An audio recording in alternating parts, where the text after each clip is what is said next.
নমস্কার, আমি সঙ্গমিত্রা। আমার এই সহজ রান্না চ্যানেলে আপনাদের সবাইকে স্বাগত।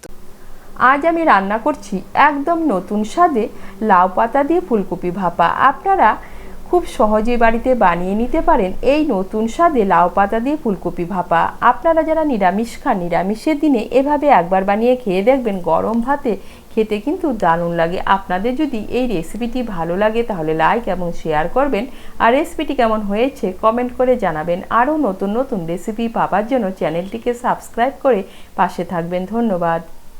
প্রথমেই ফুলকপির টুকরোগুলোকে ভাপিয়ে নেব। তার জন্য একটা প্যানের মধ্যে জল বসিয়েছি, জলটাও গরম হয়ে গিয়েছে। এর মধ্যে দিয়ে দিচ্ছি সামান্য একটু নুন। এখন এর মধ্যে দিয়ে দিচ্ছি কেটে রাখা ফুলকপির টুকরোগুলো। ফুলকপির টুকরোগুলোকে হালকা করে একটু ভাপিয়ে নেব। এই দেখুন, ফুলকপির টুকরোগুলোকে হালকা করে একটু ভাপিয়ে নিয়েছি। এখন আমি এগুলোকে নামিয়ে নেব, নামিয়ে জলটা ভালো করে ঝরিয়ে নেব। এদিকে নিয়েছি কয়েকটা কুচি লাউ পাতা, এগুলোকে ভালো করে ধুয়ে নিয়েছি। এখন এগুলোকে কুচি কুচি করে কেটে নেব। আর এদিকে একটা মশলার পেস্ট বানিয়ে নেব। তার জন্য নিয়েছি 2 টিস্পুন পোস্ত, 1 টিস্পুন কালো সর্ষে, 1 টিস্পুন হলুদ সর্ষে, 4টে কাজু বাদাম, 3টে কাঁচা লঙ্কা, ঝালটা আপনারা আপনাদের স্বাদ মতো নেবেন। আর নিয়েছি কিছু নারকেলের টুকরো, এগুলো দিয়ে একটা মিহি পেস্ট বানিয়ে নেব। এদিকে কড়াই বসিয়েছি, কড়াইতে দিয়ে দিচ্ছি সর্ষের তেল। তেলটাও গরম হয়ে গিয়েছে। এর মধ্যে দিয়ে দিচ্ছি 1/4 টিস্পুন কালো জিরে।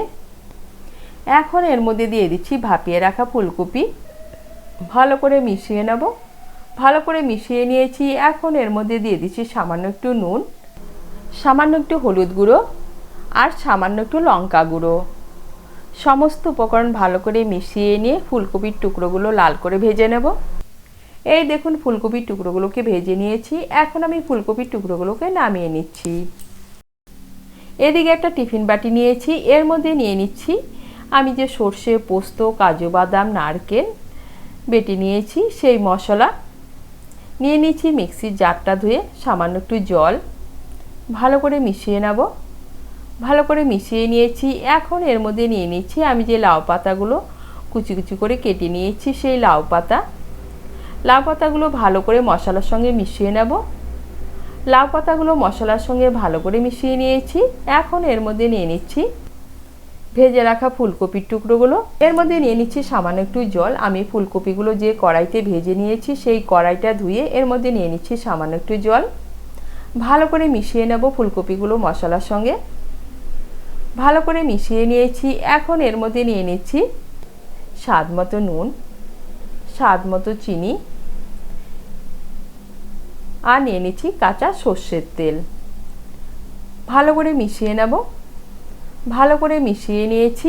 এখন এর মধ্যে দিয়ে দিচ্ছি উপর থেকে চিড়ে রাখা কাঁচা লঙ্কা। এখন টিফিন বাটির ঢাকনাটা বন্ধ করে দেব। টিফিন বাটির ঢাকনাটা বন্ধ করে দিয়েছি। এখন ভাপে রান্না করে নেব। ভাপাটা রান্না করার জন্য এদিকে আমি কড়াইতে জল বসিয়েছি, জলটাও গরম হয়ে গিয়েছে। এর মধ্যে টিফিন বাটিটা বসিয়ে দিচ্ছি। এখন গ্যাসের আঁচটাকে মিডিয়াম করে 15 মিনিট ঢাকা দিয়ে রান্না করে নেব। এই দেখুন, 15 মিনিটের জন্য ঢেকে দিয়েছিলাম। এখন গ্যাসটা বন্ধ করে দেব আর ঢাকনাটা খুলে টিফিন বাটিটা ঠান্ডা হতে দেব। ঠান্ডা হলে তুলে নিয়ে পরিবেশন করব। এই দেখুন, আমি টিফিন বাটিটা তুলে নিয়েছি। আমি আপনাদেরকে খুলে দেখাচ্ছি। এই দেখুন, দেখতে কতটা লোভনীয় হয়েছে, আর খেতেও কিন্তু দারুণ হয়েছিল। আপনারা যারা নিরামিষ খান এভাবে নিরামিষের দিনে লাউ পাতা আর ফুলকপি দিয়ে এই ভাপাটা রান্না করে খেয়ে দেখবেন, গরম ভাতে খেতে কিন্তু দারুণ লাগে। আমি যেভাবে বানিয়েছি আপনারা এভাবে একবার বানিয়ে খেয়ে দেখবেন। আর তৈরি হয়ে গেল লাউ পাতা দিয়ে ফুলকপি ভাপা।